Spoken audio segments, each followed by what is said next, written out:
Yo, how's it going everyone? I hope you are all doing well. Today I've got this little Rhino rig set up right here that you can download in the link in the description with a gorilla, and he's just posed a bit. And today I'm just going to be showing you how to add realistic grass into Blender in just a few simple-ish steps. The first thing you're going to want to do is go ahead and go up to add, or just click Shift A on your keyboard, go to mesh, plane, and then add in a plane, and then you can go ahead and click S on your keyboard to scale it up.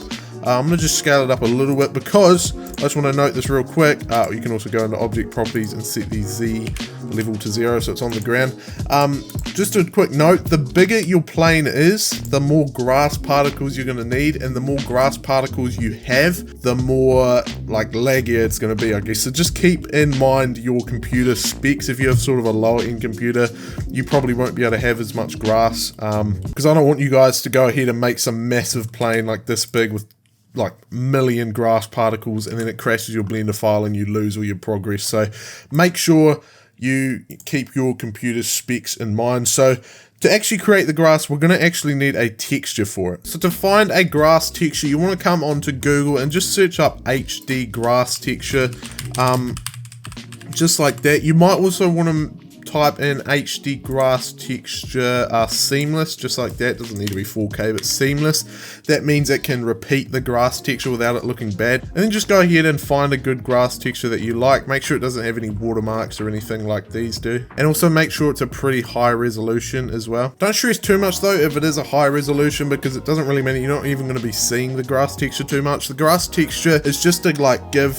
the hair particles that are about to turn into grass particles a bit of texture, so they're not just plain gray like this. So you're going to go ahead and go into your little material properties right here, and with your plane selected, you want to go ahead and click new, add a new material, and then next to base color, this little yellow dot right here, you want to set that to image texture.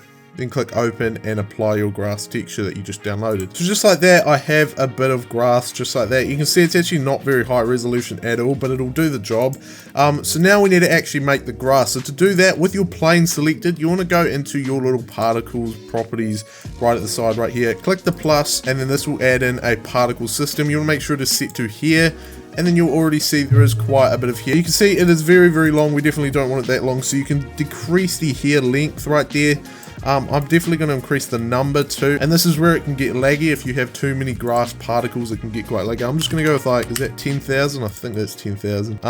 Yeah, that looks pretty good. Obviously it's a bit too straight though, so we're definitely going to need to mess it up, because grass doesn't just grow directly straight up. It's kind of, you know, it kind of bends, I guess. So to do that, you want to make sure this little advanced thing under your hair right here, you want to make sure it is ticked just like that, and then you can come down to physics, I think. Yeah, physics, and then Brownian, yeah, that thing. Increase it, and you can see it kind of increases the randomness of it. Obviously don't do too much. I'm gonna just come in close here and maybe like 0.5. We definitely have to go into rendered mode to see it a bit better. So I'm just gonna go with that. I'm gonna decrease it to 0.8. Maybe we'll go 0.3 for Brownian. Now I'm gonna go ahead and go into rendered mode. Okay, it's a bit dark. Let me just go ahead and add an HDRI quickly. So you can see here that there is a little bit of an issue, and that is obviously the grass looks, I guess, quite thick. Sorry if it's laggy, by the way, but you definitely want to decrease the thickness of it because grass is not thick. So I'm just going to go ahead and under here,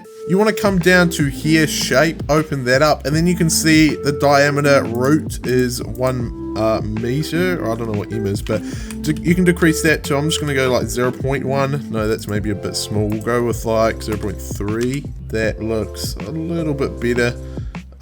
Yeah, it's definitely, I'm going to increase it to like, I don't know, 30,000. Hopefully my computer doesn't explode. If you look over top of the grass, it does actually look pretty nice. It's just from the sides, you can see that it does look quite, you know, bad from the sides. But looking at it, just looking at it like this, it does look pretty realistic and nice. So that is actually pretty much it. There are a bunch of other ways to make grass. In fact, one of the ways that I would recommend is going to Polyhaven, going to their free 3D models, and under there they have lots of grass options. Just go ahead and download those. They come with like different sizes of grass and flowers and I don't know, different stuff that really just makes your grass look super, super realistic. But this was just a quick way to do it with your particle properties just like that. So I want to thank you all very much for watching, and I'll see you all in a few days when I post my next video. I'll see you all next time. Make sure to join the Discord server. Goodbye.